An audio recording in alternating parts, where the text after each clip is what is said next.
This is the country of Kuka, a place currently ruled by the king.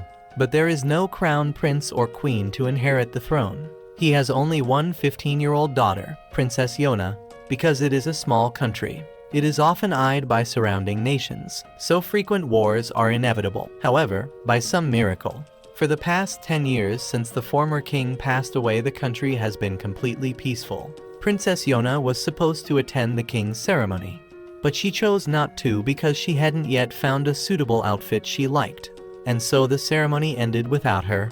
Yona was always concerned about her hair. Even though her father thought she was very beautiful, she couldn't understand why her hair was so curly and blazing red.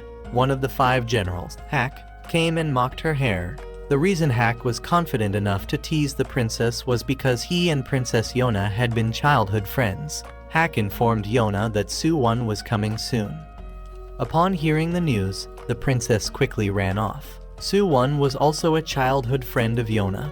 Even though he was 3 years older than her, she later met Su-won after many years, and he planned to stay for a week to celebrate Yona's birthday. Su-won then ran off to greet the king, while Yona remained a bit sulky because Su-won still treated her like a child. In the past, Yona often felt sad about the death of her mother, so Su-won had decided to take on the role of a mother figure for Yona, which is why she always considered Su-won an important person in her heart. The next day, Yona ran off to find Su-won and heard that he was having an archery match with Hak.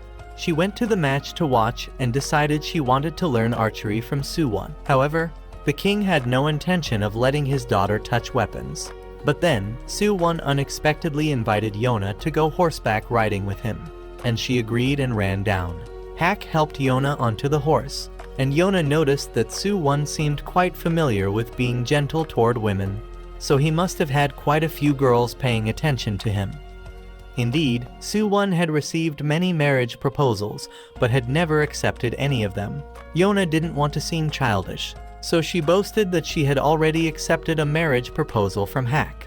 Hak was bewildered, not understanding what was going on. Su-won congratulated the two, which made Yona wonder why he believed that lie. Yona later talked with her father and realized that he did not support her being with Su-won. Although Su-won was indeed talented and was also the son of his older brother, the previous king, meaning he carried royal blood, the king still refused to let Su-won become king by marrying Yona. He admitted that he truly was a coward, but he would not let Yona suffer the same fate of being harmed by wicked people like her mother had been. Yona then angrily stormed off and was suddenly approached by a shady figure. She feared this might be the one planning to harm her, as her father had said, so she ran away, but the person chased her. Yona was then found by Su-won, and she told him what had happened, but Su-won didn't see anyone outside. Seeing that Yona was very uneasy, he wanted to take her to Hak, thinking the two were engaged, but Yona honestly confessed her true feelings, that she only had feelings for Su-won. Su-won tried to keep his distance and admitted he was struggling to see Yona as a young woman. He knew he had to stop seeing her as a child, and at that moment, all Yona needed was that recognition from Su-won. She didn't know much about the affairs of the country or what it meant to be a king, but what she did know was that she still loved Su-won deeply. 5 days later, Yona's birthday party was held. Su-won pulled Yona aside to give her a hairpin. She thought her hair didn't suit such a thing, but Su-won said he liked her hair, which made her, for the first time, feel fond of her hair. Hak then interrupted the two, and Yona decided to return to her room to rest. Hak informed Su-won that he felt something had infiltrated the palace. When he found out Yona had also had an incident earlier, he asked Su-won to keep an eye on her while he increased the palace's security. That night, Yona wanted to go see her father to talk about Su-won. But when she arrived, she realized her father's chamber was not locked, and there were no guards standing watch. As she stepped inside, she was utterly shocked to discover that Su-won had murdered her father. At that time, Hak was on guard duty and encountered Min-su, one of the king's personal guards. The two talked for a while about Yona and Su-won. Meanwhile, Yona was being taken out for execution when Hak suddenly arrived and rescued her. Hak wanted to know what was going on and demanded an explanation from Su-won. Going back a bit, Yona still couldn't believe that Su-won was the one who killed her father. but Su-won had been waiting a long time for this moment. The soldiers on Su-won's side knew that not many people were aware of the situation yet, and that they only needed to keep an eye on Hak. However, Hak discovered them and demanded they explain themselves. When the enemies drew their swords, Hak didn't bother asking further questions. At that moment, Su-won explained to Yona that her father had always been regarded as a coward who feared war. But because of that, he had become a kind and benevolent king. 10 years ago, the previous king, instead of passing the throne to his eldest son, Su-won's father chose instead to pass it to Yona's father. Su-won's father had no desire for the throne and was even willing to fight on the front lines to protect his younger brother. Yet Yona's father was the one who killed Su-won's father. For that reason, Su-won was determined to take revenge. From the beginning, Su-won had no intention of harming Yona, knowing she rarely visited her father's chambers. Just then, a man named Kai appeared and, realizing Su-won had completed his task and that Yona had seen everything, wanted to kill Yona to silence her. She then knocked over a candle, setting the room on fire, which forced the soldiers and Kai to put out the flames. Taking that chance, she escaped. Yona still couldn't accept the truth about Su-won, but she was quickly captured again, only to be rescued by Hak shortly after. Originally, Hak didn't want to be the third wheel between Su-won and Yona, but he had grown suspicious after seeing many unfamiliar faces among the royal guards, so he asked Su-won about the whole situation. Yona was very happy that Hak still stood by her, because he had received orders from the king to protect the princess at all costs. Hak then asked where the king was and learned that Su-won had murdered him. Enraged, Hak charged at Su-won and demanded answers. He wanted to know why Su-won would kill a king who despised war, especially when he knew Su-won had never desired the throne. But Su-won believed that this country didn't need a weak king. Kai knew exactly who Hak was and how strong he was. But since Yona had been taken hostage, Hak was forced to drop his weapon. Hak was then surrounded. But suddenly, an arrow flew in and helped him break free to escape with Yona. They then reunited with Min-soo, who had fired the arrow. Hak entrusted Yona to Min-soo and went ahead to clear the way. The three of them found a hiding place, but couldn't find a way to escape because there were too many guards. Min-soo decided to create a distraction to help the other two flee. Since Min-soo had not revealed his loyalty to Yona, he wouldn't be targeted even if he was discovered. Min-soo then put on the princess's cloak and ran outside. Hak used the opportunity while the guards were distracted by Min-soo to escape the stronghold with Yona. Min-soo wasn't so lucky and was struck down by the archers. The two then fled into the forest, and Su-won sent soldiers to patrol the area. Even though Su-won knew there was a high chance the soldiers wouldn't find anything, since Hak knew the forest better than anyone, he still had to try. Hak then let the princess sleep in the forest, and the next morning, the citizens began to notice changes within the country. Su-won still hadn't received any word from the soldiers. Meanwhile, Hak and Yona decided to leave. Hak believed that as long as Yona was alive, they could go anywhere. Yona also hoped Hak would always stay by her side, and Hak embraced her to help her feel better. The two would go on to have many encounters, recruiting talented individuals to return and reclaim the country, and this is the story of that journey. After several days in the forest, Hak noticed that Yona was growing weaker, as she had never endured hardship or pain before. Many years ago, Hak was the grandson of a general and had caught the king's attention, who invited him to become a general in the future. But Hak had refused because he didn't want to get involved with the royal family or the nobility, as he disliked their scheming and how they dragged each other down. Besides, he didn't want to be near Yona either, because every time he got close to her, he would lose his composure. And just when he was trying to avoid her, Yona came to hide behind him, as she had just been toyed with by someone named T-jun, the son of the Fire Tribe's chieftain. At that moment, Hak also realized that Yona liked Su-won, although she believed it was one-sided and didn't want to tell anyone else. Hak then left and wanted his grandfather to take him back, but his grandfather wasn't ready to do so yet, giving Yona the chance to come find Hak. She apologized for making Hak angry because of her cowardice and gave him some fruit to restore their friendship, then left. Hak then overheard the soldiers discussing how the king was currently causing his own power to be restricted. But right after that, he saw Taejun bothering the princess and even going too far, so he had to step in to protect her. Hak acted as though he was very close to Yona to make Taejun give up his intentions. He also decided to become Yona's bodyguard and revealed that he was the successor of the Wind tribe. The king then arrived to settle the matter and believed Hak would be a good protector for Yona. From that moment, Hak also realized that this king was not cowardly at all, as he was willing to grab Taejun's sword to stop him, injuring his own hand in the process. Hak then remembered the time when the queen had just passed away. Both the king and Yona were devastated at that time. But because she wanted to be her father's support, Yona tried to stay strong. Soo-won and Hak also wanted to help Yona relieve her stress, so they played in the snow with her. And because of throwing too many snowballs, Yona ended up getting sick. She really wanted her father to visit her, but the royal physician said he was busy. Not long after, both Hak and Soo-won also got sick, so Hak's grandfather came to visit. Soo-won wanted to become a general like Hak's grandfather, while Hak revealed that he was just an orphan whom his grandfather had taken in and raised. Soo-won's father also came to visit, which made Yona feel even sadder since the king still hadn't come. Some people thought the king was afraid of catching the illness, and that's why he didn't visit even his daughter. But Hak said he respected the king, because even with personal matters, he never placed them above the matters of the country. Yona listened to Hak and didn't blame her father anymore. That night, Yona got hungry again, so Soo-won had someone bring her food, but the porridge brought in was quite bad. And then the king entered and admitted that he had personally made the porridge to make up for not coming earlier. Yona then tried to finish the whole bowl, because it was something her father had made with his own hands. Yona had once wished that Hak and Soo-won would always stay by her side, but now, when she woke up, only a cruel reality was facing her.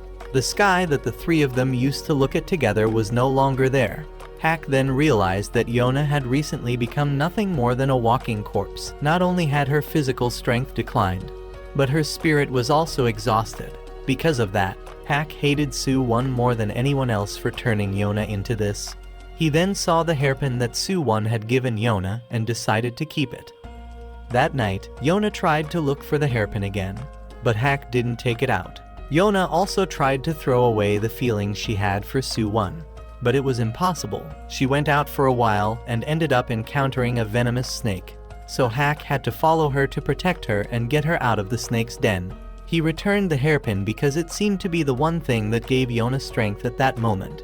The two of them then continued to stay in the forest. Yona noticed that Hak had been bitten by the snake, but he said such a small bite wouldn't bring him down.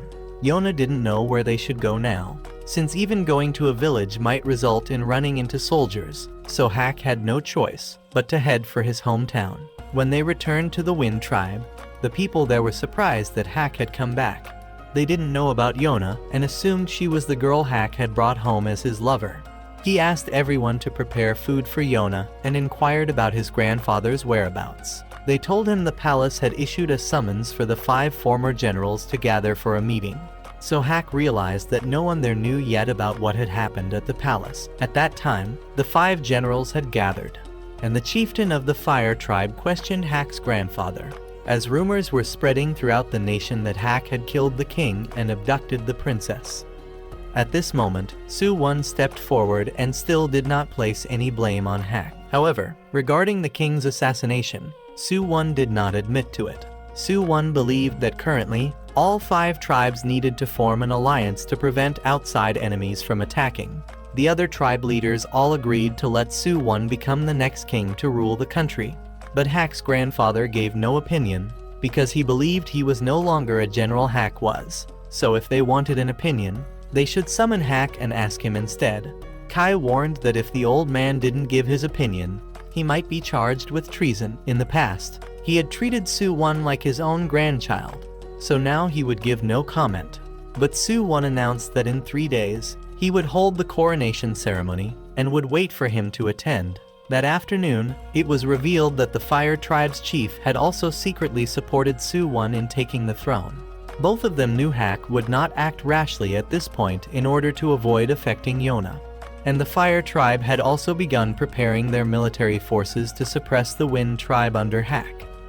At this time, Yona had regained consciousness and met a boy named Jan, who was like a younger brother to Hak. Jan asked Yona what her relationship with Hak was, and she said she saw Hak as a friend.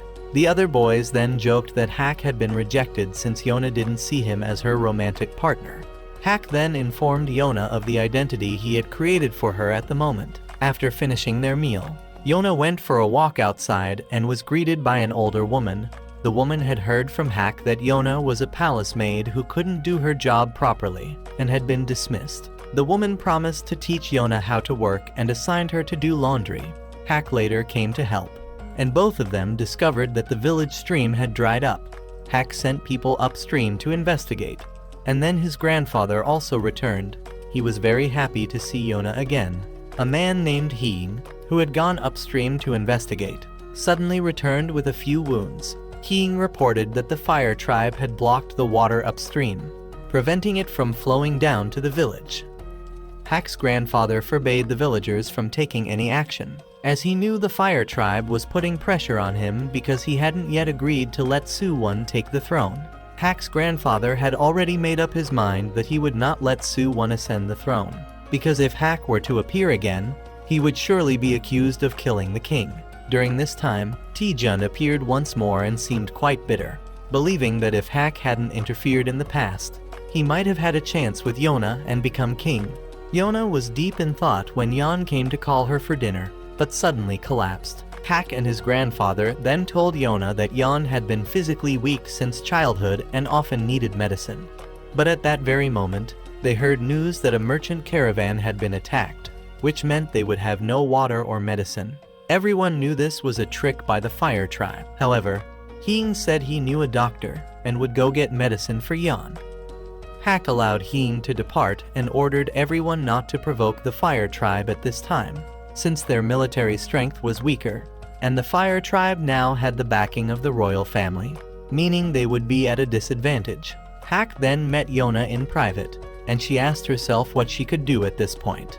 Hak wanted her to continue living peacefully here, and he then went to meet his grandfather to discuss matters. Hak decided that his grandfather should go ahead and approve Su-won's coronation and reclaim his general's title, while Hak would leave the tribe so that the Wind tribe would no longer be targeted. Although he knew that doing so would officially label him as a traitor, he was willing to accept that. He also wanted his grandfather to let Yona stay here and live the most peaceful, ordinary life possible, but his grandfather refused to let his grandson live such a life. So Hak invoked the authority of the tribe leader to give the order. That night, Hak stopped by the weapon shop to pick up a few items and say goodbye to some familiar faces. Meanwhile, Heen returned with the medicine and managed to save Jan. Yona later met with the older woman again and visited the merchant caravan that had been attacked. She realized that she was dragging the kind people here into trouble, so she came to her own decision to leave this place. The next day, Yona went to look for Hak and found that he had already stopped by to say farewell to Jan. Jan burst into tears, and Yona rushed over to ask what was going on. She thanked Jan for everything in the past few days, and Jan realized that Yona was going to leave as well. Jan had just promised Hak that he would protect Yona, yet now Yona had already left. At that moment, Hak met his subordinates again at the village gate and said his goodbyes before departing. He also asked them to take care of Yona in his place. But Yona had come looking for Hak and decided that she would go with him. However, Hak refused and advised her to stay here and live a peaceful life from now on. But she chose to follow Hak. Hak told her that he was no longer her general, so if she wanted him to protect her, there would have to be compensation. Since she had nothing to offer him in return, he used that as a reason to pressure her into staying with the Wind tribe. Hak's grandfather then raised his bow. Seeing that Hak once again appeared to be disrespectful to Yona, in the end, Hak's grandfather had to accept that Yona would go with Hak. At this time, Taejun heard that someone had discovered the whereabouts of Hak and Yona, so he set out to find them. Meanwhile, Hak and Yona were following his grandfather's advice and searching for a priest. This person had once guided the previous king, but out of discontent with the path that king had taken, he withdrew from the world and isolated himself from humanity. The two arrived at a desolate mountain region. and Hak warned that this place wouldn't be comfortable to sleep in at night. So Yona decided she would sleep next to Hak to stay warm, but he warned that he couldn't guarantee she would sleep well. He then pulled Yona into hiding because he heard the footsteps of several enemies nearby.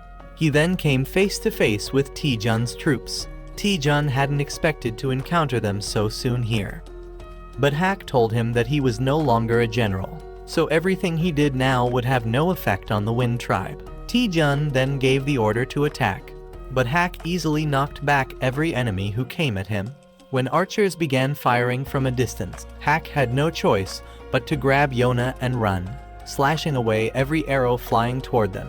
Yona then stumbled, so Hak shielded her and took an arrow in her place, and then fled together with her. That afternoon, the two temporarily lost their pursuers, but Hak decided to come out and fight, leaving Yona behind to hide.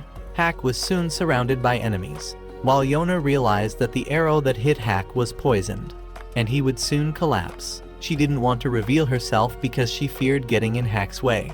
But then she decided she had to help him because if she kept relying on Hak to protect her, she might as well have stayed in the Wind Tribe. She then rushed out, knocked down the archer, and confronted Taejun. Taejun offered to bring her back and overthrow Suwon, but she asked why. If Taejun already knew the things Suwon had done, he still chose to support him and oppress the Wind Tribe. She said Taejun was a hypocrite and that she would never go with him.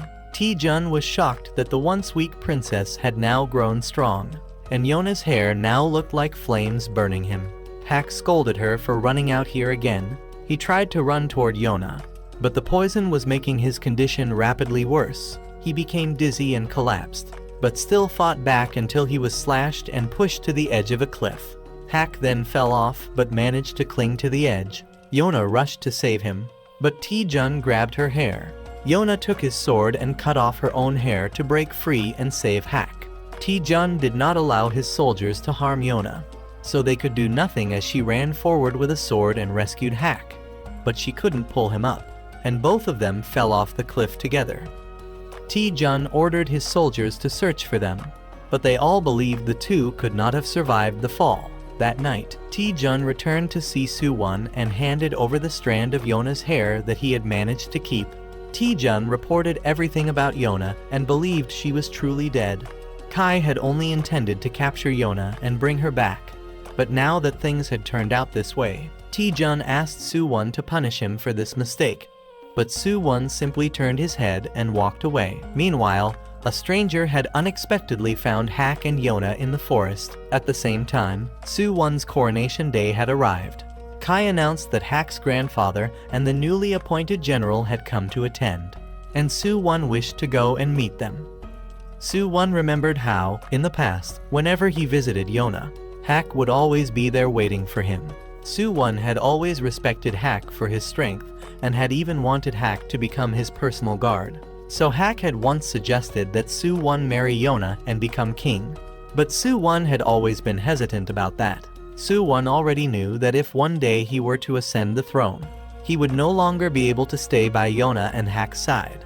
But he believed that by casting those things away, he had become who he was now. During his coronation, Suwon looked back at the different tribes the Fire Tribe still served, but they always had their eyes on the throne. The Earth Tribe only served those in power.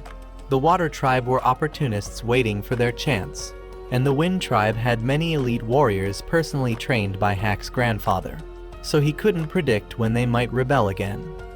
But Suwon had to unify all the tribes in order to fight against foreign enemies. Hak's grandfather asked Suwon how much he had sacrificed to obtain the throne, but Suwon said he would revive the kingdom and return it to its former glory. He didn't need gods, he needed the power of the people of this land, and if anyone stood in his way, he would find a way to subdue them. Hak's grandfather couldn't tell when Suwon had changed this much. As for Yona, she had now regained consciousness and met Yun, the one who had saved her and Hak. Yun said Hak was seriously injured after protecting her during the fall from the cliff. If treatment had been delayed any longer, Hak might have died. Yona then met another person, Iksu, who seemed a bit strange, and she wasn't sure if she should reveal her identity to them. But Iksu already knew who she was, and from Yun's words, Yona realized that Iksu was the priest living in seclusion whom Hak's grandfather had mentioned. Iksu said his role was to convey the words of the gods to the people. But Yun believed that it was precisely because of those vague divine words that Iksu had been expelled from the capital. Yona wanted to know more about this, which made Yun realize that despite having lived in the palace, she knew nothing. Yona then noticed Hak beginning to stir. But Yun came to check and said Hak was running a fever and they didn't have proper medicine to treat it, so it would take time for him to recover.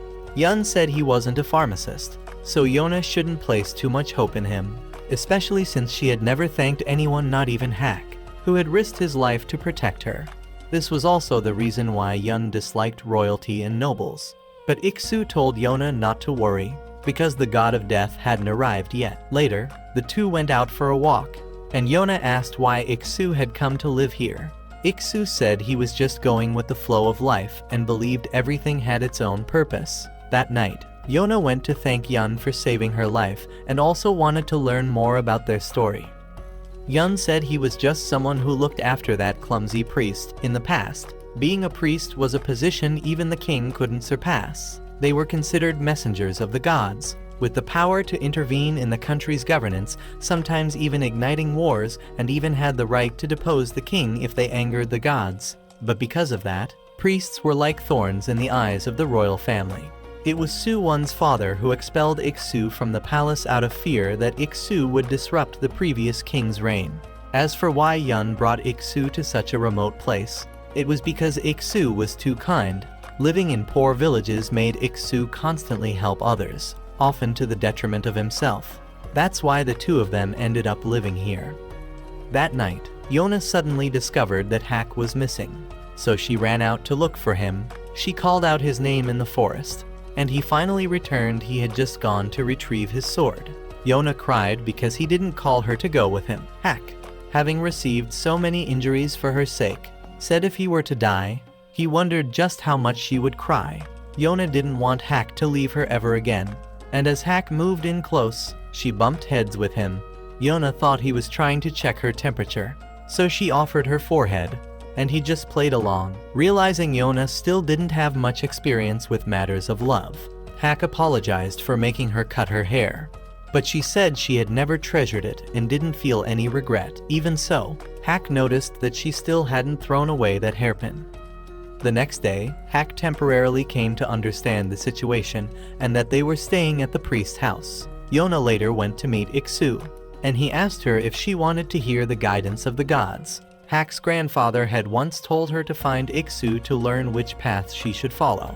But after everything that had happened, all she wanted now was to live peacefully with Hak. However, Iksu told her that she was the storm that would stir the entire country. Later, Yun and Hak arrived, and Iksu began to recite the words passed down from the gods that when the 4 dragons gather, the true king will reappear. Hak didn't really believe in such things, but the story still had to be told. It was said that the Crimson Dragon King, a dragon god who had turned into a human, became the first king who founded this nation. But he was later betrayed by humans and overthrown. The 4 dragons then came to save the Crimson Dragon King and wished to annihilate humanity. However, the Crimson Dragon King asked them to spare the humans, so the 4 dragons created 4 warriors to protect the Crimson Dragon King. One had claws that could tear through anything. One had eyes that could see through all things. One had legs that could leap to the heavens, and one had a strong, mighty body. These 4 warriors later founded the 4 tribes and served the king until his death. After that, the 4 warriors left their tribes and disappeared without a trace. Iksu believed that Yona's life was now in danger, so she needed more guards than just Hak. Since Hak couldn't protect her all on his own, she would need more companions. These would be the 4 dragon warriors. They might be legends, but the people who inherited their bloodline were real, so Yona should go and find them. The gods had shown her the way, and now she had to walk that path on her own. Iksu also believed that the fact Yona had survived so many disasters was the miracle of someone bearing a divine destiny. But when Hak carries all the burden, no one says anything. That night, Yona thought about it and considered throwing away the hairpin, but still couldn't bring herself to do it. Later, she met Hak again. and he wondered whether she truly wanted to follow the path Iksu had shown. But Yona had decided to go look for the dragon warriors, and she wanted Hack to teach her how to use a weapon because she didn't want to be a burden to him anymore. He agreed. If that was what she truly wished, Iksu then came with a request for the two of them. He wanted them to take Yun along on their journey. Yun later made Yona a new outfit and even agreed to cut her hair. Yona realized Yun really was a genius, since he seemed to know everything. Yun didn't want to boast, but said he could memorize any book after reading it just once. And the reason he had to study so much was to take care of Iksu. But Yun said he wouldn't do it for free and would charge her a fee. So Yona told him to send the bill to Hack's grandfather. Yun then realized that Hack's grandfather was a legendary hero on par with Su-won's father. But Yona only knew him as an old man who doted on children. Yun said he wanted to read books from around the world. But then Yona went to see Iksu and told him that she couldn't take Yun with her because Yun and Iksu were family, and she couldn't bear to separate them. However, Yun overheard and later went to confront Iksu about it. But Iksu told him that he didn't want to keep holding Yun back in this place. He wanted Yun to go and see the world. Besides, Iksu was confident he could live just fine without Yun. Yun then considered burning the medical book that Iksu had once brought back, but couldn't bring himself to do it.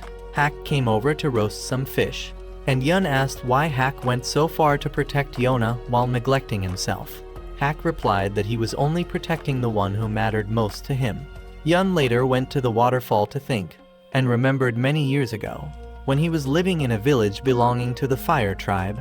It was so poor that Yun had to steal daily just to eat. When he saw Iksu passing by, Yun attacked him to rob him, but unfortunately, Iksu had no possessions and even acted kindly, which led Yun to let him stay at his house that night. Later, Yun even applied medicine to the wounds he had caused Iksu. Afterward, Yun applied medicine to Iksu's wound, the very wound he himself had caused, which is why the next morning, Iksu gave Yun a sweet potato to eat to stave off hunger. Yun realized that Iksu had traded his own shoes for that potato and couldn't help but wonder why he was so kind. Iksu said there were all kinds of people out there, and that he rarely went to the capital.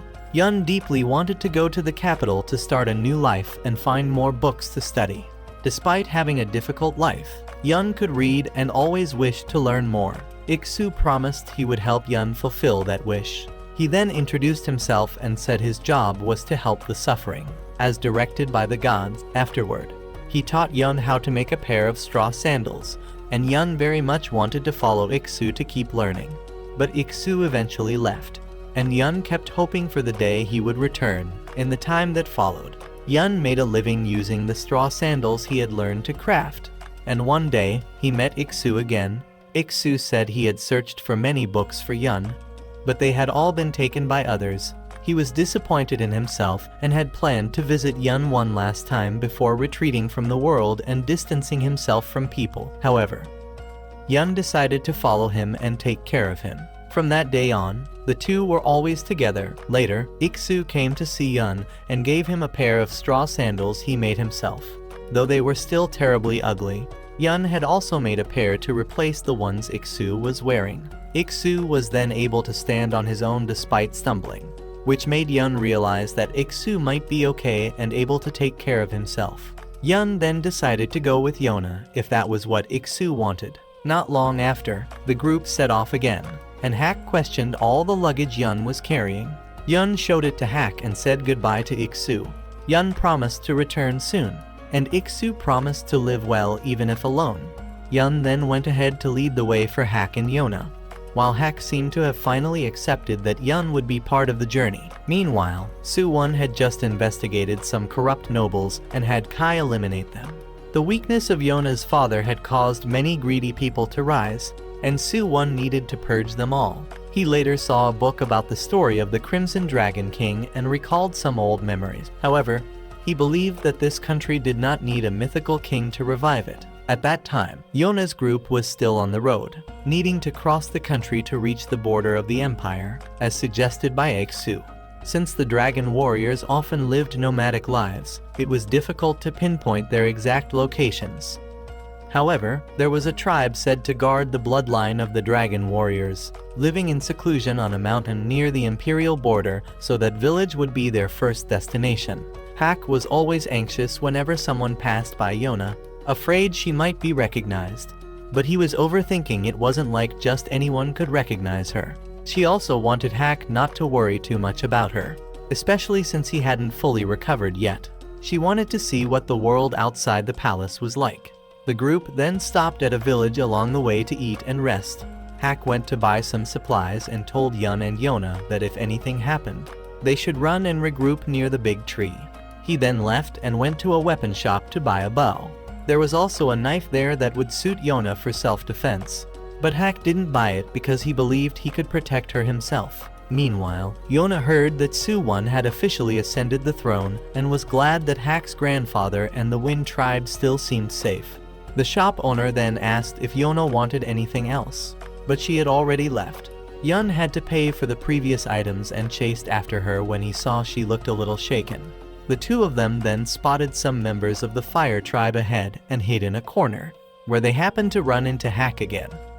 After hearing the situation, he decided they shouldn't stay here too long. On the way, the three of them overheard talk about changes in the country since the new king took over. First, taxes had become lighter, but the most bothersome thing was that Fire tribe soldiers were everywhere. Yun liked traveling through forests like this because there was no need to worry about the royal court's surveillance. Yona then asked Hak to teach her swordsmanship again, but he refused and asked whether she was ready to strike an enemy or at least cripple them to protect herself. But Yona had no such intentions. She only wanted to learn so that she could open a path of escape for herself if needed. So Hak gave her this bow and told her to stay behind him during battles to provide support. If they hadn't been in the middle of a journey, he would have made her shoot 200 arrows a day for training. At the same time, he also wanted her to reflect on why her father had never wanted her to touch weapons. Hak then let Yona practice by shooting at birds and rabbits, but after an entire hour of training, she hadn't hit anything. So Hak demonstrated for her. But when she asked how he did it, he couldn't explain it clearly because geniuses can't understand how it feels to lack talent. Yona thought Hak didn't know how to teach, but in reality, he knew that her only problem was lacking the physical strength to draw the bow. Once she overcame that issue, she would be able to learn archery on her own. After that, Yona diligently practiced shooting arrows to make them fly as straight as possible. Yun noticed that Yona was willing to practice even at night just to master it faster. And indeed, her technique had improved, though the cost was her hands becoming scraped from drawing the bow too much. Yun also knew a bit about archery, but he didn't use it because he believed it was not worth it for someone half-hearted to wield a weapon. When one takes up a weapon, they must be mentally prepared to take another's life. If you lack resolve or hesitate, the price will be steep. The reason Hak was still alive was because he never showed mercy to his enemies. The next day, the group continued their journey, and suddenly, Yona stopped by the roadside. She wanted to shoot a wild boar. She had come to understand that the moment you take up a weapon, you must have the mindset of seizing something from another. She knew her father wouldn't approve of this, but now she had to do it in order to survive. She fired an arrow at the boar, but missed, so Hak told Yun to go on ahead. He said Yona still lacked killing intent. She could shoot objects, but not living things. He wanted her to shoot at him while imagining he was her pursuer. He was confident he could dodge her arrows, so Yona fired. But when he told her to imagine him as Su-1, she shot an arrow that grazed his face. Hak realized that she still needed a bit more refinement. But more importantly, he wanted her not to worry too much about protecting him because protecting was his job, not hers. The two of them then continued on to find Yun. Suddenly, Yona noticed Yun's luggage had been left on the ground, and right after that, they were shouted at by unseen voices telling them to leave. But Hak swung his weapon, sweeping away the mist and revealing the mountain villagers. They noticed Yona's red hair and asked about her identity. She said that she came under the guidance of the priest and was searching for the 4 dragon warriors. They then revealed that their village was the White Dragon Village, the place that protected the descendants of the White Dragon. At this time, Yun was being held in a cage and hoped that Yona and Hak hadn't been captured like he had. But soon after, the two of them were also brought in, although they weren't actually being captured. Once Yona spoke up, they released Yun, and Hak explained that everyone had suddenly changed their attitude once they saw Yona's red hair. The old man apologized for being disrespectful to Yona's companions. Hak and Yun also noticed that the people here seemed to hold her red hair in high regard. They explained that Yona's red hair resembled that of the person whom the first white dragon once served, so they believed she might be the one they were searching for. Hak asked if everyone in the village was a descendant of the white dragon, and they said no, only one person in the village inherited the power left behind by the white dragon. That person then appeared. He had one arm much larger than normal, and the village elder had taken care of him all this time. However, he didn't know what it meant to possess this power if the master he was meant to serve hadn't appeared. There was no guarantee that the master of the white dragon would show up soon, it might even be generations later. So the village elder also advised the white dragon to find a wife soon, so he could pass down the white dragon bloodline. But for now, he had no intention of doing so. At that moment, the white dragon warrior became curious about what was happening in the village, and upon learning that there were outsiders, he showed himself, thinking they were invaders come to cause trouble in the village. The white dragon then appeared to drive away the intruders, while Yona took the knife she had borrowed from Hak to give herself a bit of courage before using every means she had to recruit the white dragon. However, seeing her holding a weapon only made the white dragon more convinced that she was an enemy, so he approached her.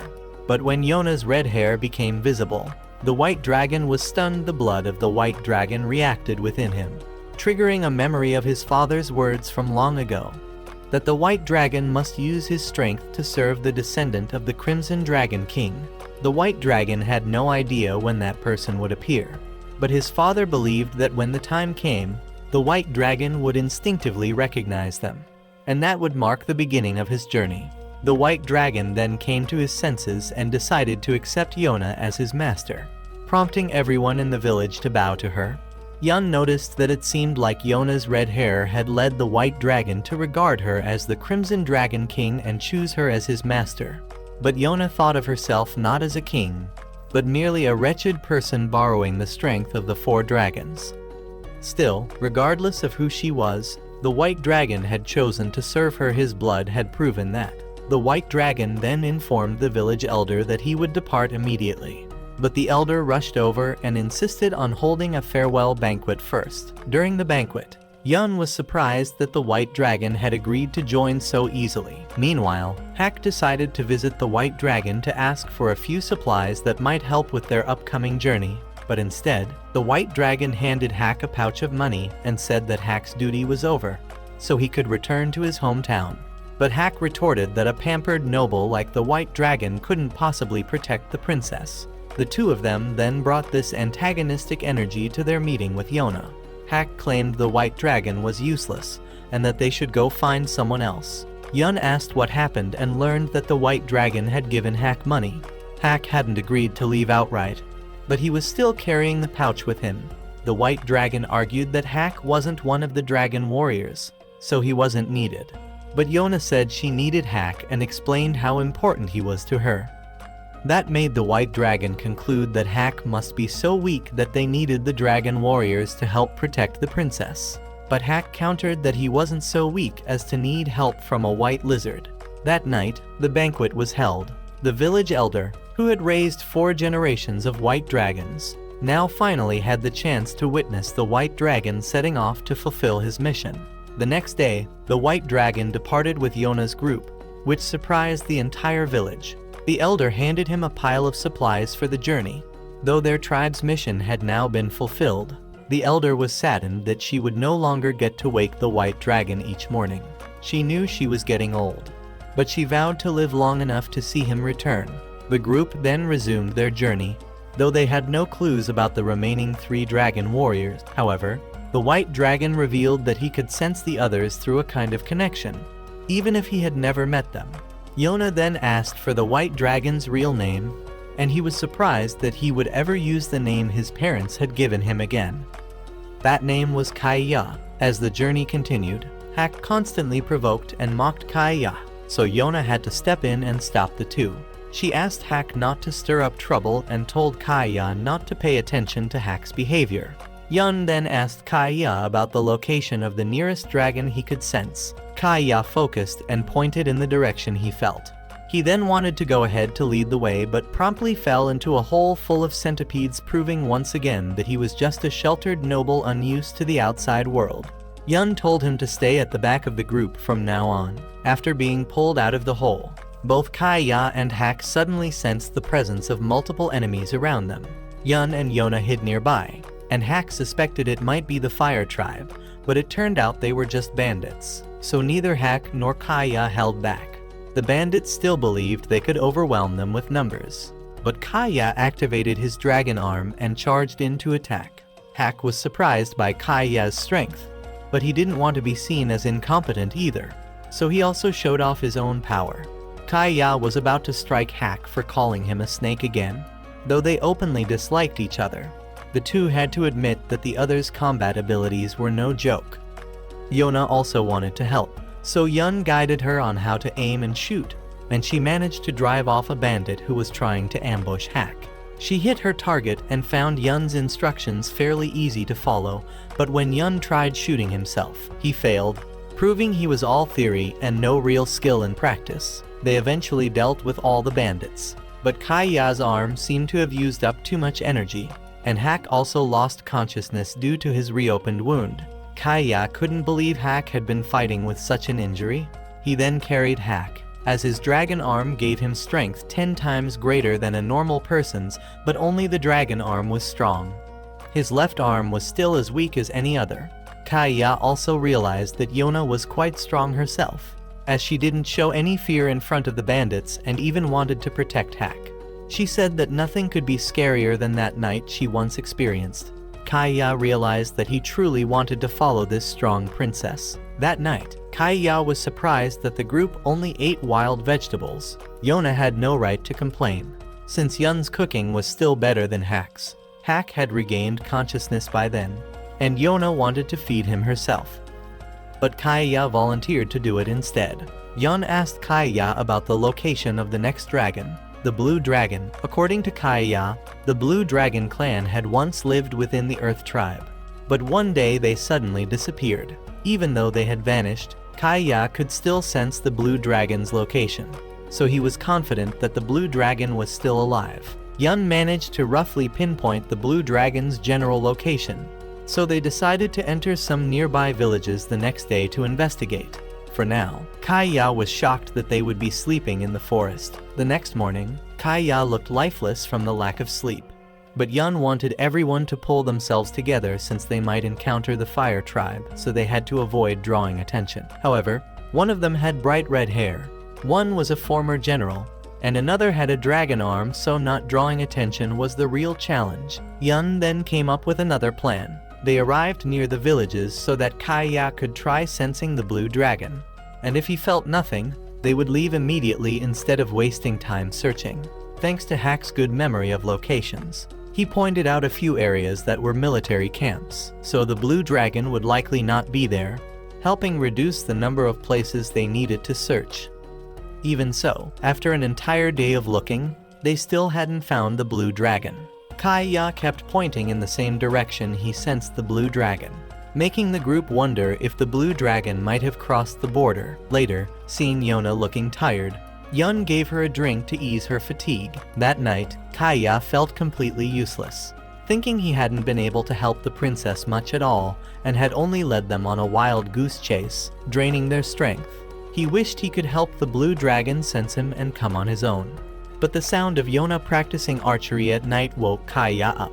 Hack stopped Kaya and explained that although the princess had them to protect her, she still trained herself so she wouldn't be helpless if something happened. The next morning, Yona asked Kaya if he had slept well, knowing that he wasn't used to sleeping outdoors like this. Kaya gradually realized that he was starting to like Yona, and she saw him as someone irreplaceable. At that point, Yun discovered that the Blue Dragon was likely hiding in a blind spot on the map, a location likely chosen near the border so no one could find them.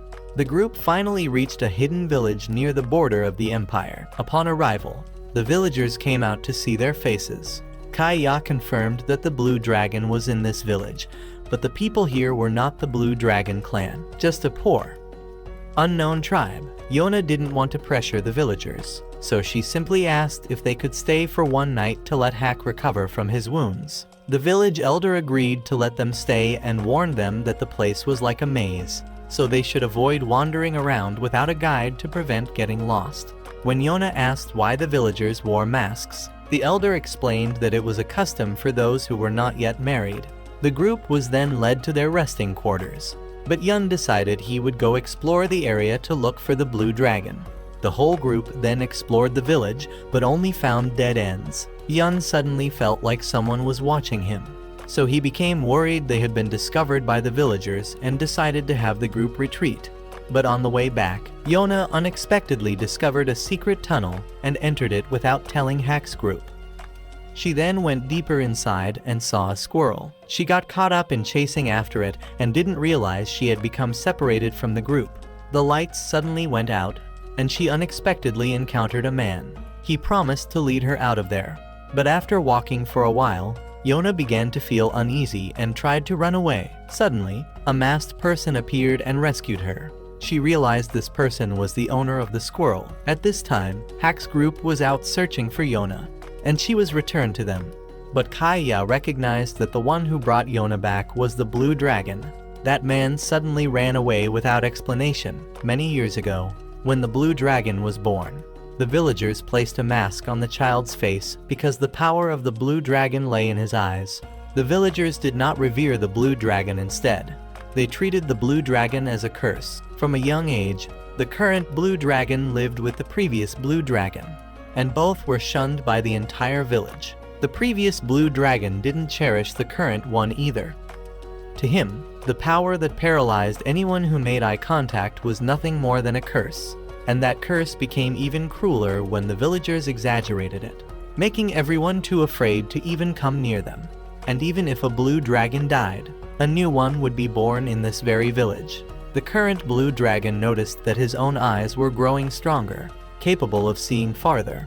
While the previous blue dragon's eyesight gradually weakened, the two of them often protected the village from outside attackers. And the previous blue dragon wanted his successor to learn swordsmanship from him so that he could protect himself in the future. Though gruff and harsh, the previous blue dragon actually wanted his successor to live a decent life without suffering. That's why he told the current blue dragon not to use his eye power, as it was a double-edged sword. That was the reason he taught him to use a sword instead of relying on the ability. But after fighting for some time, the previous blue dragon completely lost his eyesight. However, he felt joy in finally being freed from the curse and being able to die as an ordinary person. The current blue dragon had added bells to his mask so that the former one, though blind, could locate him by sound. But not long after, the predecessor passed away, and a large group of enemies invaded the village. The current blue dragon, though he remembered the warning, still chose to protect the village and used his power to defeat all the enemies. Even though he tried to keep his distance from them, Yona still realized that the blue dragon was a warm-hearted person. At that moment, the blue dragon himself was feeling extremely unsettled, because when he saved Yona, the dragon blood inside him reacted fiercely to her, just like what had happened to Kaya earlier. But he didn't know what that reaction meant or who the voice inside his head belonged to. His blood boiled, and he couldn't understand how he immediately recognized that Kaya was the white dragon. The reason the blue dragon was hiding now was because he didn't want anyone to know about this power anymore. He believed it would only bring pain to others. Meanwhile, Kaya was furious that this village had dared to take Yona away. But Yun suspected that the white dragon's village might be the anomaly, and that the blue dragon and the people here viewed them as intruders. Still, Yona wanted to meet the blue dragon again, so she planned to go back into that tunnel one more time. Kaya and Yun were both going with her, so she insisted on going as well, but Hak wanted her to stay behind. Yona managed to persuade Hak and told him that he should be the one staying here to watch over the villagers, while she would go personally to bring the blue dragon over to their side. Hak made her promise to return safely otherwise. From now on, he'd follow her everywhere and make her annoyed. He then asked Kaya to guarantee Yona's safety and stayed behind to keep an eye on the villagers. He noticed that the villagers were still watching them closely, and he remained there to intimidate them so they wouldn't dare do anything harmful. When they reached the secret passage, Kaya sensed someone was tailing them, so he told Yun and Yona to go ahead. He then confronted the villagers and asked what they were planning to do. They said they couldn't allow anyone who entered that path to return, but Kaya declared that he was ready to fight if they intended to harm Yona. Meanwhile, Yun and Yona had already been spotted by the blue dragon. The two of them soon came to meet him, and Yona wanted to know what his name was, but he had no real name and even held a sword to threaten them. However, the blue dragon's squirrel clung affectionately to Yona, and the blue dragon suddenly felt a strong desire to meet her, even though he didn't know who she was. When she asked to borrow his power, he claimed that anyone who desired this power was his enemy, but she only wanted to meet him to invite him to be her friend. Still, the blue dragon believed this power should never be released into the world and drove Yona away. She couldn't force him, so she and Yun had no choice but to leave. Though the blue dragon had long wished for a friend, he had also long forced himself to abandon that desire. Yona accepted having to leave, but still felt bitter about the blue dragon's situation. She later found Kaya blocking the villagers, who wanted to attack Yona because she had learned about the curse. When she asked why they considered the blue dragon a curse, they gave no answer, so Kaya was forced to act. Just then, the entire cave began to shake and started collapsing. Kaya shielded Yona, while Hack, upon realizing what was happening, rushed to find her. However, the path was blocked by rocks, and Hack couldn't break through them to go deeper inside. He tried desperately to clear the rubble, and could only pray that the king would never bring his daughter along again. At that moment, Yona regained consciousness and saw that the villagers were still trapped in there with them. Yun worried that if they did nothing, they would run out of air to breathe. Kaya extended his claws to try to create an escape path, but the villagers became frightened upon seeing there were even more dragons. Yona wanted to know why they considered dragon power a curse, and they explained that in this village, there would always be one child born with the blue dragon's mark. Even if that child died, another would be born bearing it. That fact terrified the villagers, who feared their own child might one day become that curse. The reason they feared the power instead of coveting it was because the blue dragon had shown that even as a child, he could slaughter many soldiers using that power. That was why they isolated the blue dragon within the village to prevent him from taking that power out into the world to wreak destruction. The blue dragon then appeared, and the villagers began to fear that he would punish them. But he did nothing and instead had his mask knocked off. Yona saw that his face was very gentle, but the villagers believed that looking into the blue dragon's eyes would turn them to stone, so he had to put the mask back on. He then picked up an axe and moved forward, not to attack, but to find a way to break through the rocks and escape. He told Kaya that the side he was working on would connect to the outside faster, so Kaya helped him. Yona also joined in, and Yun asked the villagers if they wanted to live and get out of there. Hack, digging from the other side, encountered villagers who had come to rescue their son trapped on the other side of the path, but he told them to prepare an explanation for him. After digging for a while, Yona became exhausted, so the blue dragon, following Kaya's suggestion, carried her to rest. Yona continued to see how gentle the blue dragon truly was and later shared her story with him, how she had to face many things after 15 years of never leaving the palace. She believed that everything she had gone through was her living proof. She then decided to get back to work, and the blue dragon began to realize that perhaps he could be free if he stayed by Yona's side.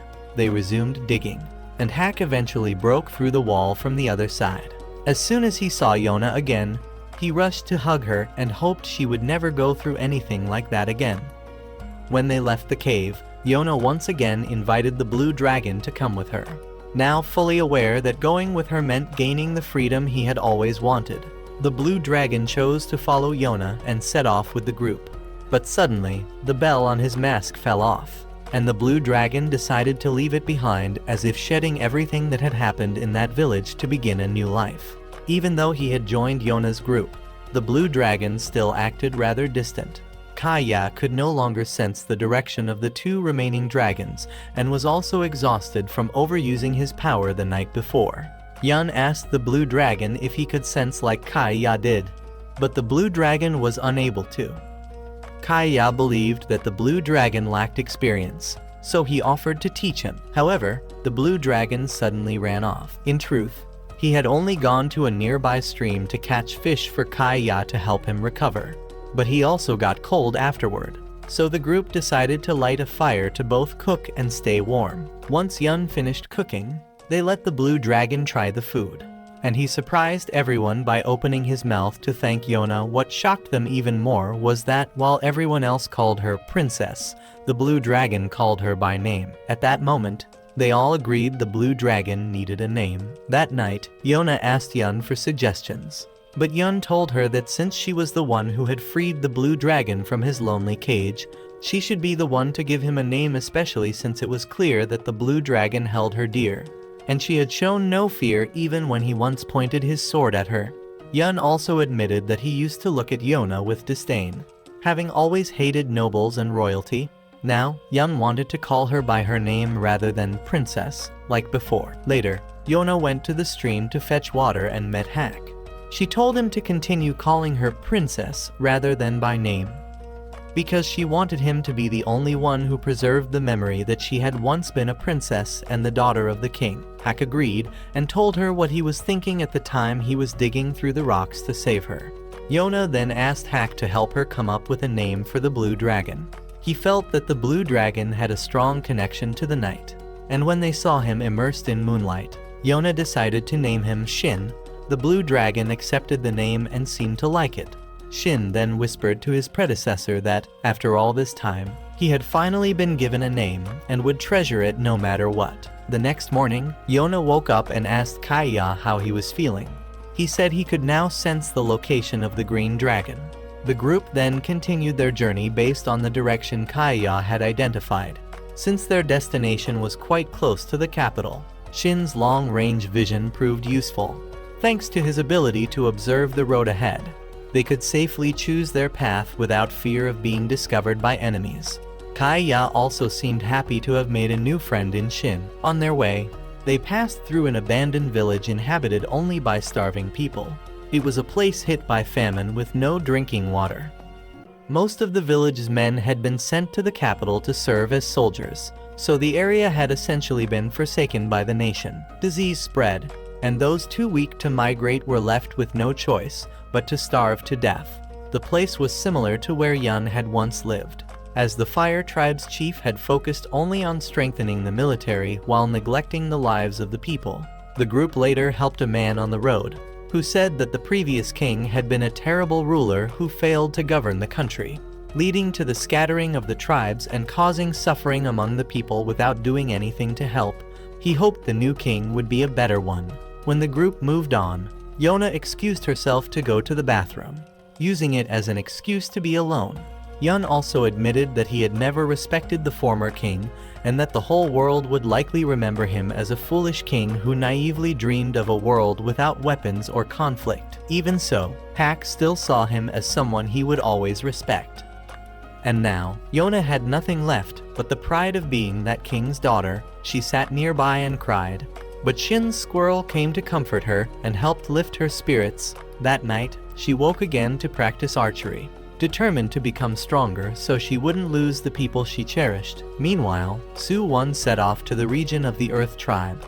The tribe chief was feeling disheartened because the Earth Tribe had become dull lately, with few merchants visiting and dwindling resources. He felt he had grown weaker ever since Yona's father had ascended the throne and ended the wars. Upon hearing that Su-won had come to visit, he went out to greet him. He still kept a close eye on Su-won, as he was the son of the man the tribe chief had once revered like a mentor. Su-won asked to come inside for tea. With him was the Sky Tribe's chief, and these two tribe leaders were infamous for being as different as night and day. So the moment they laid eyes on each other, they were ready to fight. The chief of the Earth Tribe noticed that Su-won still looked somewhat delicate and untrustworthy, unlike a warrior like his father had been in the past. So the Earth Tribe chief wanted to see how capable Su-won truly was. Su-won then asked to go on a tour. And during that time, the Earth Tribe chief was surprised to hear that the mine had collapsed again.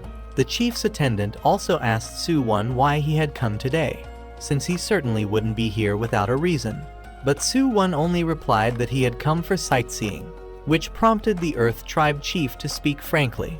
He reminded Su-won of his previous promise to revive the country, but from his view, Su-won didn't seem trustworthy enough to fulfill that. And if he ever came to believe that Su-won would only bring ruin to the nation, he himself might be the one to lead a rebellion. Of course, Su-won understood this and did not reprimand him for the statement, because he had sworn to fulfill his promise. The group then continued the tour, and Su-won became curious about why they worshipped a rock there. When he asked about it, the chief said it was simply a belief, nothing profound. He then excused himself and told Su-won to ask his servant if he needed anything.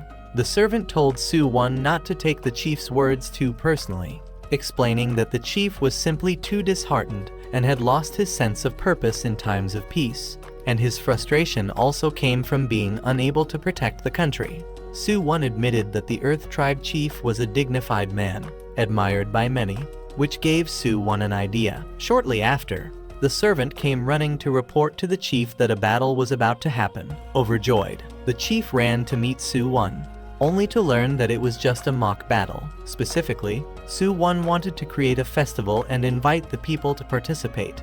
The Earth and Sky Tribe chiefs both opposed the idea, arguing that Su-won was ignoring the country's situation to hold festivities, and they worried he might end up worse than the previous king. Not long after, the festival was held. The Earth Tribe chief found the outfit Su-won had gifted him to be quite cumbersome and didn't like it, but his wife had personally chosen it, so he had no choice but to wear it. At this point, he also found out that his wife had become good friends with Su-won after Su-won expressed how much he liked the tea she made. The chief then saw how the people eagerly waited for him to perform and wondered if this event was really meaningful. Su-won then explained the rules.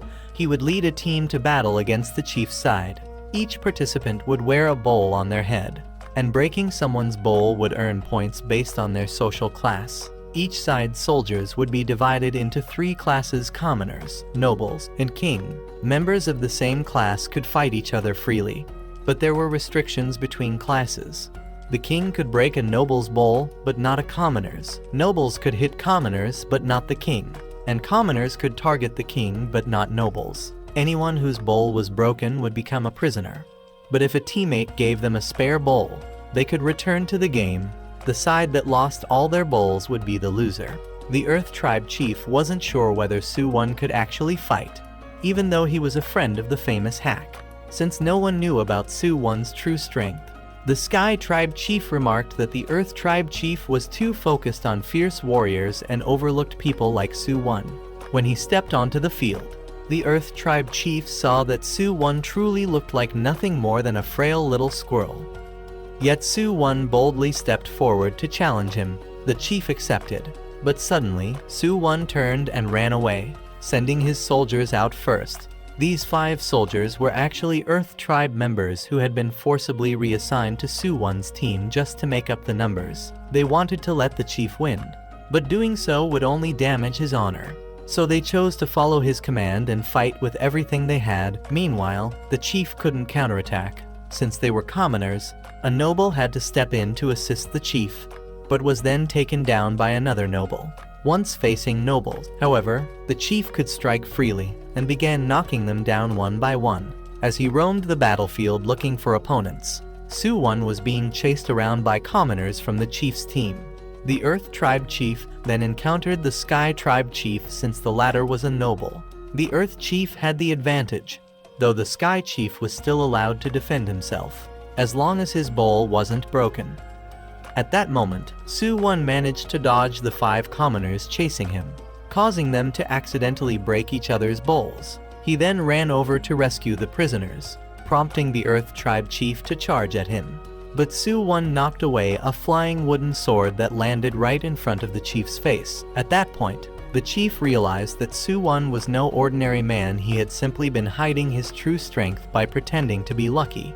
Su-won successfully rescued the prisoners, though doing so would bring both disadvantage and advantage. the advantage being that he now had more troops, but the disadvantage being that the opposing side could gain more points by breaking their bowls again.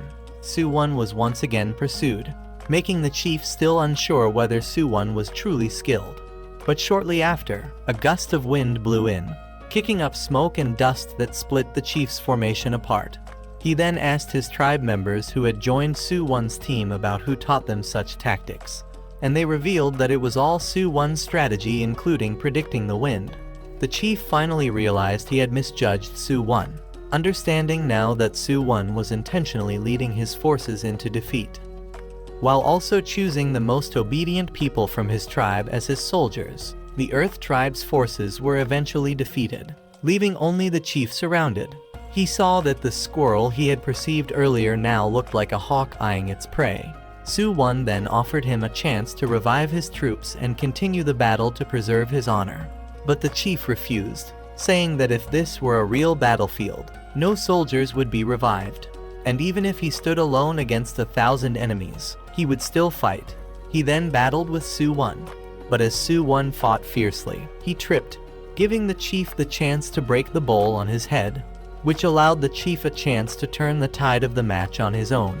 A few days later, the chief still didn't know why Suwon had come, until his wife suddenly informed him that the tea she made had been purchased by merchants and introduced to major countries, meaning the amount of tea in their fields would no longer be enough to supply demand. However, Suwon suggested that the more rare something was, the more valuable it became, so she should preserve it as a regional specialty. An old man at the mine also reported that the mine now needed to be expanded, but there weren't enough workers for extraction. The stones they had once considered worthless had, in the hands of craftsmen, been turned into the very jewelry the chief had worn during the festival. Seeing that the issues in the region had been resolved, Suwon decided to leave. By the time the chief realized everything Suwon had done, Suwon was already gone. Suwon's goal was to recruit the Earth tribe because their morale was strong, and if war broke out, their military strength would be crucial.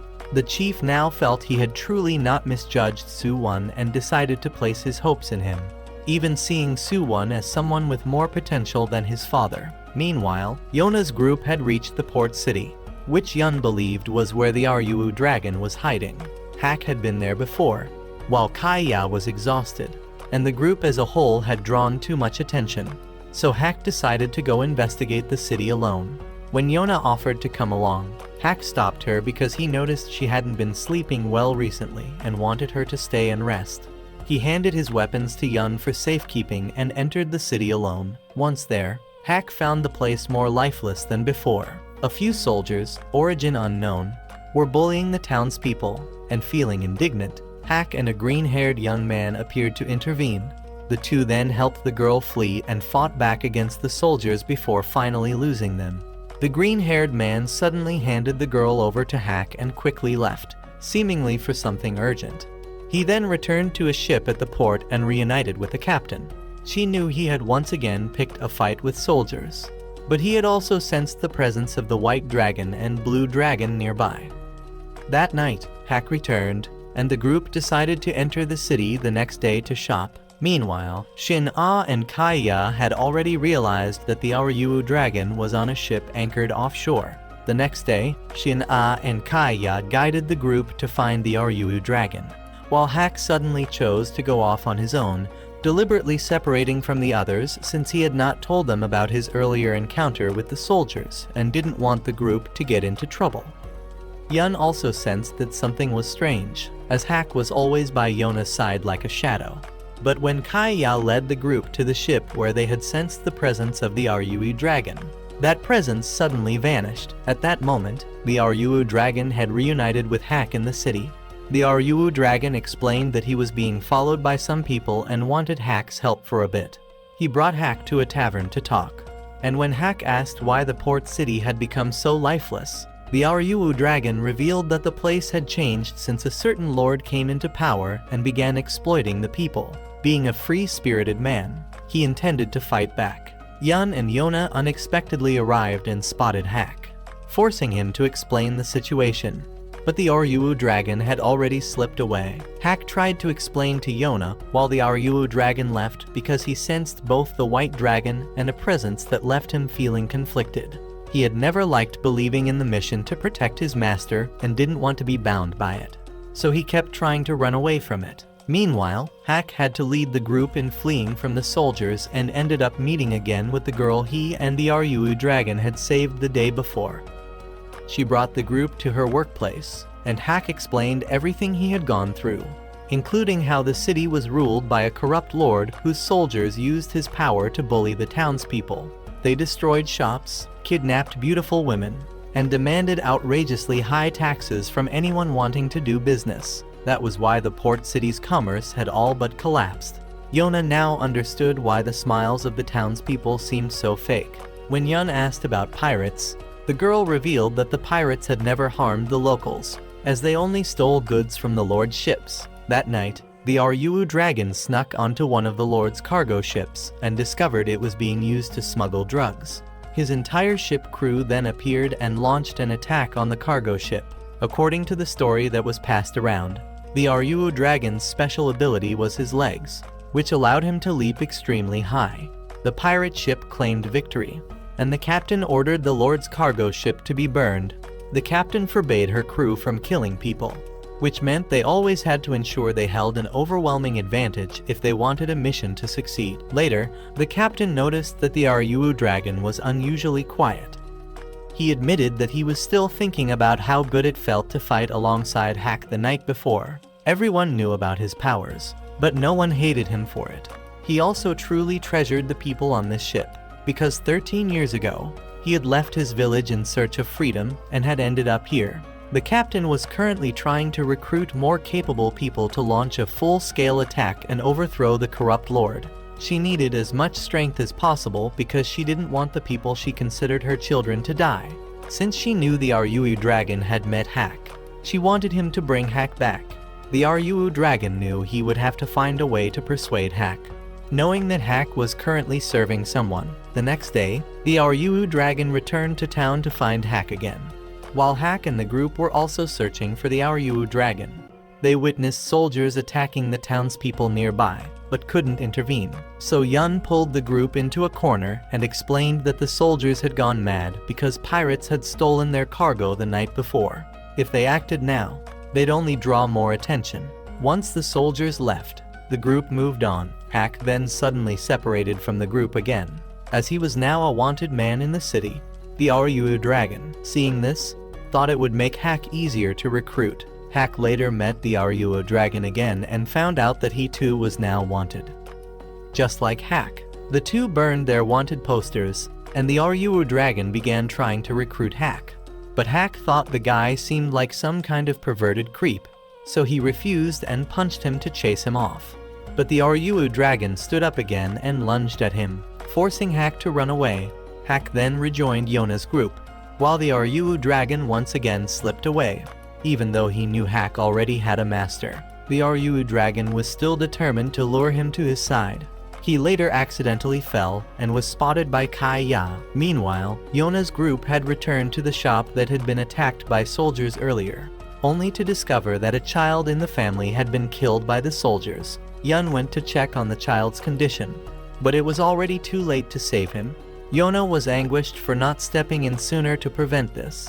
She then resolved that if this place had been in chaos since her father's time, then it was her duty to restore order to it. At this time, Kai Ya had already heard Jiha's story, and Jiha himself was currently stuck inside a jar, so Kai Ya carried the jar along with him. However, when Jiha heard that he was going to meet the master he was supposed to serve, he smashed the jar and escaped, claiming that he still had many things he wanted to do and had no intention of helping or serving anyone.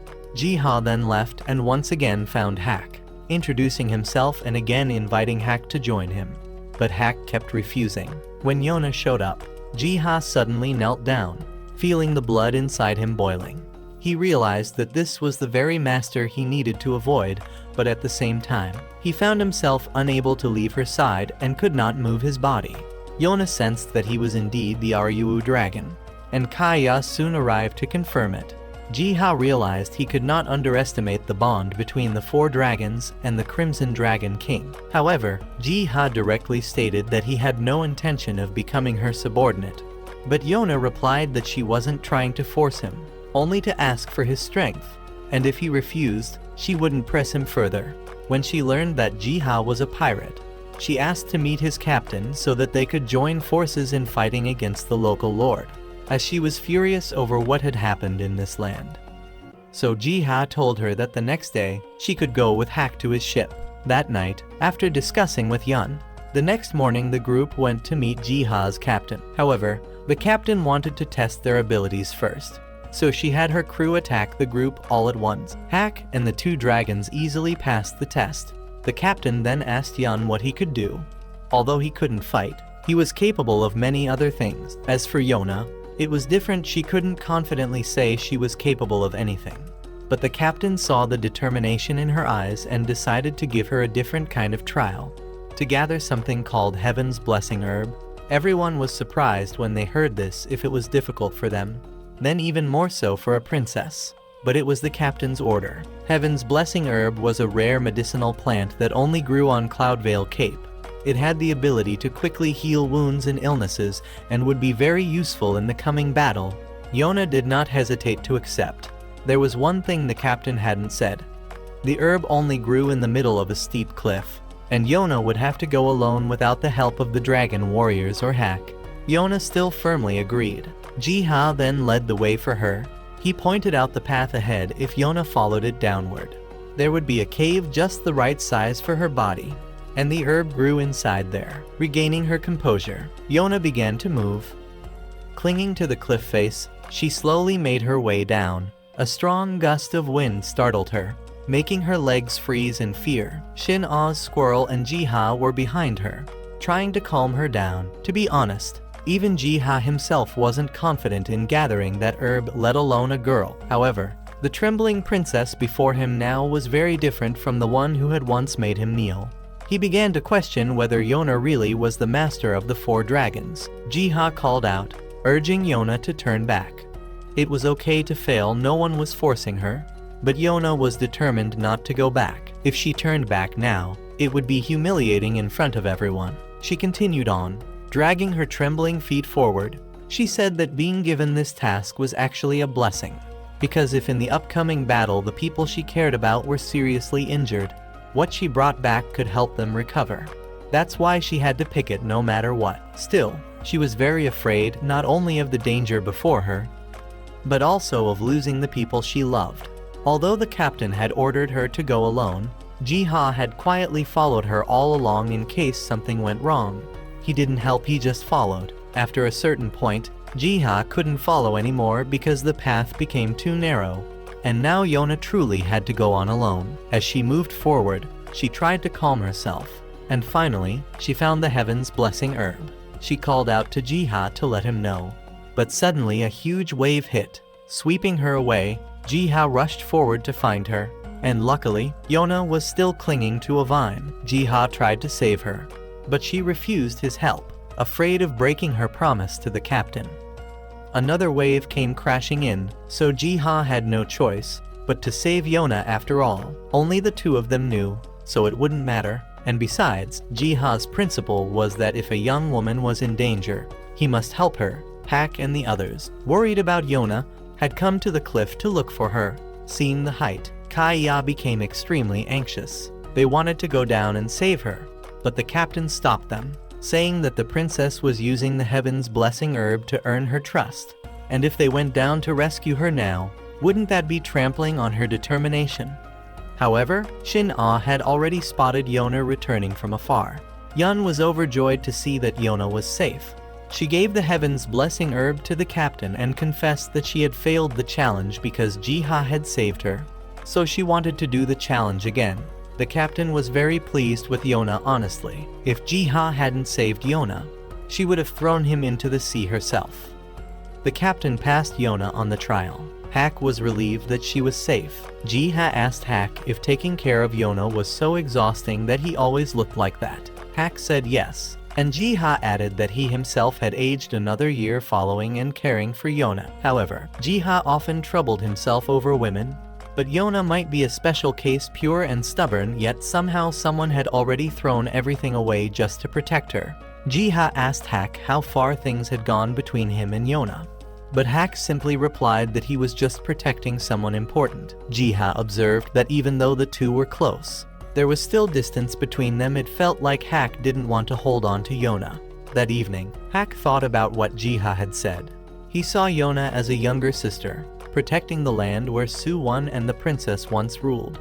His entire life had been devoted to such an oath. Now, facing a princess who was struggling every day to survive, Hak simply upheld his vow to the king to protect her, and thus demanded nothing more. Hak then came to check on Yona's injured hands from harvesting the herb. He treated the thorn wounds with honey. As he applied the honey, Hak thought again of Jiha's words. He had crushed the desires inside himself so as not to go too far. Lost in thought, he spilled the honey. Without thinking much, he licked Yona's hand. The princess was startled and ran off. It seemed that deep inside, that desire still remained. That night, Yona spoke with the captain. She would disband the pirate crew after the battle was over, as she didn't want to lose loved ones and wished to live peacefully. She also asked Yona to take Jiha with her once everything was done. At that moment, Shin-ah noticed that many ships were gathering at the harbor, 7 in total, all armed. The captain gathered everyone to discuss a plan. She guessed the enemy had assembled such a force because of a major deal. The client this time was the Kai Empire, and the goods they were trafficking were people, mostly women and children. Not only that, but this time they also intended to wipe out the pirate crew completely. The captain marked a location for their surprise attack. The problem was when to strike, and which ship held the women and children. Surely the enemy would use them as hostages. The captain needed more information to come up with the most precise plan. They needed to destroy the scum who had harmed so many people once and for all. The next day, everyone rushed to prepare. Yona still hadn't been able to help much. She went around asking others, but everyone was busy with their tasks. Seeing that, the green dragon suggested she go explore the city. He carried her and soared into the sky. While flying, Jiha spotted the local lord. Whenever people saw his carriage, they would hide in their homes. From above, Yona saw a girl in disguise. When she approached to ask, she learned that the girl was hiding from the lord. A few days earlier, she had heard rumors of an easy job with high pay. So she and her friend had gone into a certain shop. Her friend, who was more attractive, was invited into a private room. After waiting for a while, the girl became worried and scared. When she peeked inside, her friend had already been taken away and never returned. Later, she found out that the shop belonged to the lord. Terrified that the guards might come after her, she had disguised herself. Jiha reassured the girl that her friend had only been kidnapped, so there was no need to worry. Returning with the information he had gathered, since he had discovered the place where people were being gathered for trafficking, Jiha investigated the shop the girl mentioned. According to one of the workers there, the shop would only be recruiting people until the afternoon of the day after tomorrow, which seemed to be their opportunity to strike. If there were quality merchandise, the lord would wait until the last minute. In short, the deal would take place on that day. Now, they needed to find a way to rescue the victims. Yona volunteered for the task. She would infiltrate the ship and send a signal to everyone. Hak and the others disagreed with her plan, saying that if she were discovered, she would be killed. However, she didn't have the time to search every ship, and their priority was to save people, not to defeat the lord. Yona persuaded everyone, and the captain agreed to let her carry out the plan. But to increase the chance of success, the captain insisted on sending one more person with her for support. Hak and Kaya both volunteered, but the traffickers only recruited attractive young women. Hak, Kaya, and even Jiha volunteered again, which gave the captain a headache. So she looked to Yun, given his sharp instincts and knowledge of explosives. He was a perfect fit, and in this matter, Yun was confident that his appearance in disguise as a woman was attractive enough. With the plan finalized, they would carry it out the next day. That evening, Yona sat down for a talk with the captain, who reminded her to be careful once she boarded that ship. She would be considered the captain's daughter, and she would not allow anyone to lose their life. Yona hadn't had memories of her own mother for a long time. But while speaking with the captain, the woman gave her a feeling she could only describe as maternal. While walking around, Yona ran into Hack. As she walked past him, he held her back. He still couldn't accept that the princess was heading into danger. He just wanted to tie her up and keep her from going anywhere. Yona used to believe that the land ruled by her father was a peaceful and prosperous place. But throughout this journey, she had seen many regions still suffering under his rule. Yona didn't know whether her father's way of ruling had been right or not. But the events happening here also carried part of her responsibility. That's why she had to fight, so she asked to be allowed to go. Hack could only watch as Yona gradually faded into the darkness. Seeing the determined look on her face surprised him, and made him want to see the princess achieve success. The next day, Yona and Yun disguised themselves, and Kaya along with Shin Ah's squirrel also dressed up to follow them. Seeing Yun's nervousness, Hack came to reassure him. Then the two of them went to the trafficking shop, were invited into a room, and then dropped through a trapdoor. Everyone outside waited for word from Yona and Yun. After falling into a pit, Yona was blindfolded and brought to a secret location. Both of them were taken to a room filled with other girls. Yona had sprained her ankle during the fall. A while later, the Lord arrived to inspect them. He approached Yona, noticing she stood out from the others, and planned to keep her for himself. Yun stepped forward to ask for her instead, but the Lord glanced at him and kicked him. When his own men tried to stop him, they were hit too. The Lord trampled on Yun while terrifying the other girls so they wouldn't try to escape. As he indulged in his cruelty, he suddenly felt a burning sensation in his hand. It was from Yona's fiery gaze. Looking closely, he realized he had seen her before. Fortunately, he didn't recognize her, since he had heard that she had been killed during Su-won's coup. Still, he said he would remember those eyes, then left. Yun swore to repay this debt. Some of the girls tried to escape, but one girl who had been there for 2 weeks stopped them, saying it was impossible. Her words only added to the others' despair, but Yona was different. In this dark place, she shone brightly, rekindling the will to live in everyone. That night was the night of the trade. Yona and Yun were blindfolded and taken away. Meanwhile, Hack was deeply worried, though at least he was better off than the white lizard. In truth, he too was very worried about Yona and Yun. Though they didn't show it, Jiha tried to act fine, but the others ganged up on him. Then Shin Ah spotted several ships beginning to move. The captain rallied everyone to prepare for departure. On Yona's side, Yun had summoned Shin Ah's squirrel to help untie him. Once free, he and Yona waited for the guard to come down and then took him out. Yona said she would rescue everyone, but in truth, she was more afraid than ever. Regaining her composure, Yona explained her plan to the girls again. Though her leg was still in great pain, she kept moving forward. Seeing the princess's courage, the older girl from before decided to follow and help her, and all the other girls united in agreement. The older girl's name was Yuri. Outside, Hack's group had begun to act. White Dragon fought, while yelling Yona's name. Blue Dragon still hadn't seen Yona's signal, and their enemies were increasing in number.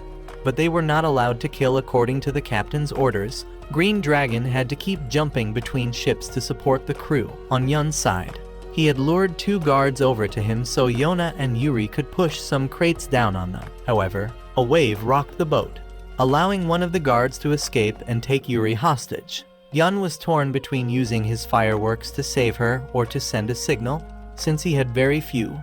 If it had been the old Yun, he would have prioritized escaping. But after meeting that fool, Yun had changed. He removed his disguise and declared that he was a pirate. The remaining guard got up and attacked Yun, letting the guard hit him a bit.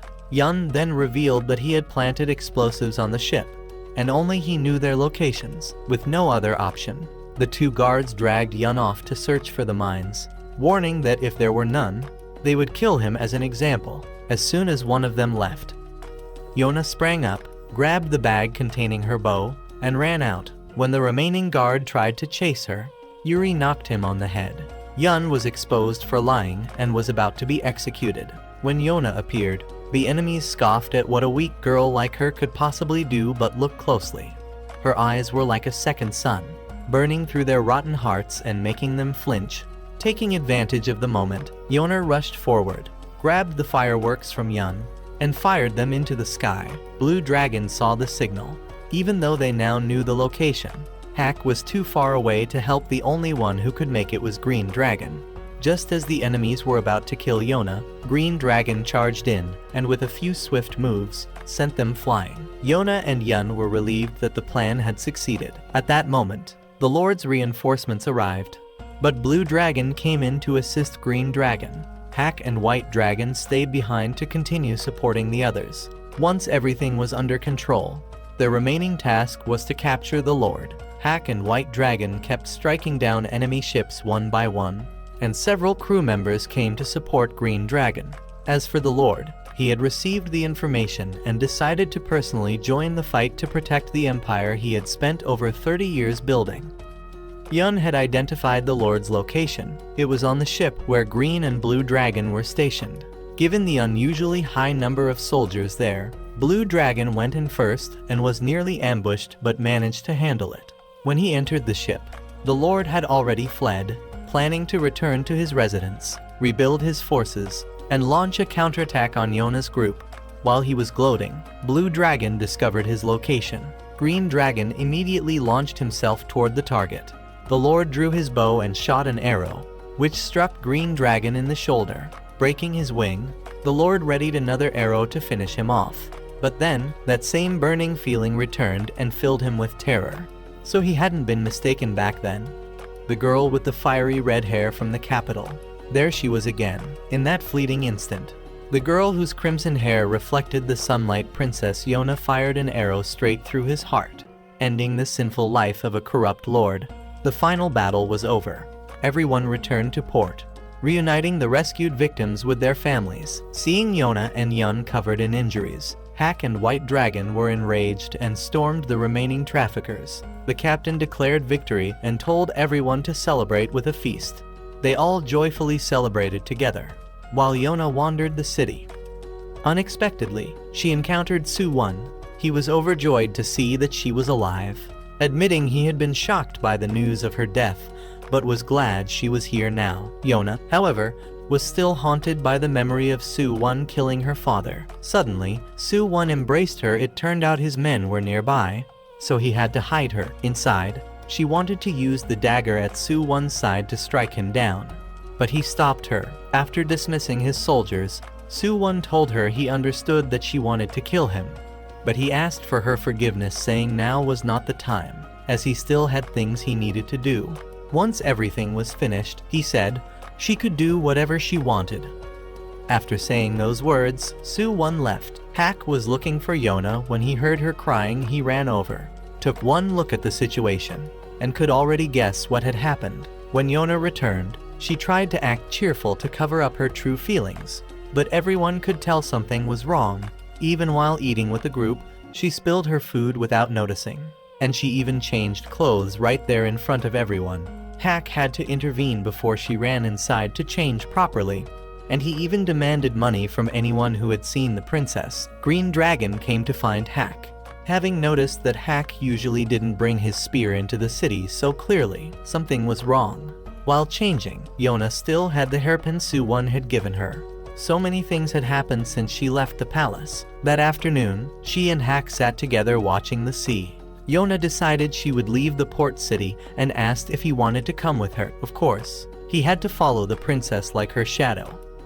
Everyone behind them was eavesdropping on the conversation. She decided they would leave the next morning. That evening, everyone held another feast. Green Dragon sat alone, playing his instrument on a cliff. Yona came to find him and praised his playing. When she tried to play it herself, it sounded like an ox stepping on a broken string. The two sat and talked for a while. Later, Green Dragon went to find his comrades, those who had fought alongside him through countless battles, to say goodbye, because tonight, they would all likely begin a new life. After that, he went to see the captain. They reminisced about old times and talked about Green Dragon's decision. Following Yona would be a difficult path, but maybe that was the destiny of a dragon like him. Still, he couldn't feel at ease letting Yona out of his sight, even though she had no power. Even though she walked forward while crying, he had been consumed by her radiance. The next day, they all set off together. The captain and the others gave Yona plenty of advice and also handed her some heavenly herb. She hugged the captain like a farewell to a mother figure. Then they departed. While traveling, Blue Dragon spotted Green Dragon, who had secretly joined the group, so he forced him to reveal himself. And so, their group gained a new member. Throughout the journey, thanks to Green Dragon's hunting skills, their meals improved significantly. Now, only one dragon remained, the Yellow Dragon, so Green Dragon volunteered to find him. But the other dragons argued, saying it was their mission too. The three bickered, so Hack and Yun went off to process the deer that Green Dragon had caught. Yona herself butchered it. Back when she was in the palace, she had never imagined taking the life of an animal. Avoiding it would be like turning a blind eye to its life. As she prayed for the animal, a man suddenly appeared beside her. He agreed with her view, but said that all beings are equal, and so one day, they will all reach paradise. As he spoke, his stomach growled and drool dripped from his mouth. He excused himself by saying he was just a passerby, so she shouldn't mind him. Seeing that he was clearly hungry, Yona invited him to stay. Hack, Yona, and Yun grilled meat together. Hack didn't care who the guy was, and the other dragons were probably still busy arguing. As they ate, they talked about the Yellow Dragon. According to the founding myths, he possessed a powerful body. When the other dragons returned, they were quite shocked. The man eating in front of them was the Yellow Dragon. His name was Zeno, a wanderer who loved traveling and having fun. All three dragons could feel that he was the one. The only strange thing was that Yellow Dragon didn't feel the burning sensation when meeting Yona. Unlike the others, no one knew if he was strong or just a fool. Before Yona could even invite him to join, he had already agreed. As mentioned, Yellow Dragon liked wandering and fun, so since he had free time, he just went along with them. Part of the reason was also because Yun's cooking was delicious. White Dragon still found it hard to believe and asked Yellow Dragon to prove his strength. According to him, his body was incredibly durable, but Hack knocked him out with a single punch. Yun noted that Yellow Dragon's skin was smoother than Yona's. Compared to him, if Hack said he was the Yellow Dragon, people would believe it more. Realizing his secret had been exposed, Hack joked that he was the Yellow Dragon. White Dragon replied that if Hack were a real dragon, he'd have to be the ultra-evil supervillain Dark Dragon. But honestly, that sounded kind of cool too. Either way, White Dragon was really happy that the four dragons had finally gathered. Yun looked happy too, but the simplicity of it all had overshadowed its depth. That night, Yellow Dragon came to find Yona. He helped her gather firewood. Yona told him that even if others didn't believe he was the Yellow Dragon, she still did, because through her eyes, the air around him felt different from an ordinary person, just like a warm, golden beam of sunlight. Even though they had only just met, being near Yellow Dragon gave Yona a sense of warmth, and she reintroduced herself formally, saying she was honored to meet Yellow Dragon Zeno. Later, Yun calculated everything again. When night blankets everything, the blood of the dragons will be reborn once more. According to the ancient covenant, at the moment the four dragons gather, the sword and shield that protect the king will awaken. And finally, the Crimson Dragon will return at dawn. Yun had figured out the group's next direction. A few days later, they returned to find Iksu. As soon as they entered the house, everything was in chaos, and the priest was lying in one spot with his head covered in blood. After questioning him, they learned that he had made a mess because he was too hungry. Yun then scolded Iksu thoroughly. Just by looking, Iksu could tell that Yona had experienced many things. Yun asked about the divine prophecy, and Iksu said they still needed some more time before the sword and shield to protect the king would appear. When that time came, Yona would surely know what to do. At that point, Yellow Dragon finally spoke. That was Yona's goal in gathering the four dragons. In short, since Hack and Yona had fled from the royal palace, they needed the strength of the four dragons to survive. But what would come after that? Would they keep running forever or overthrow Suwon and reclaim the throne? With the power of the four dragons, taking back the palace would be easier than eating cake.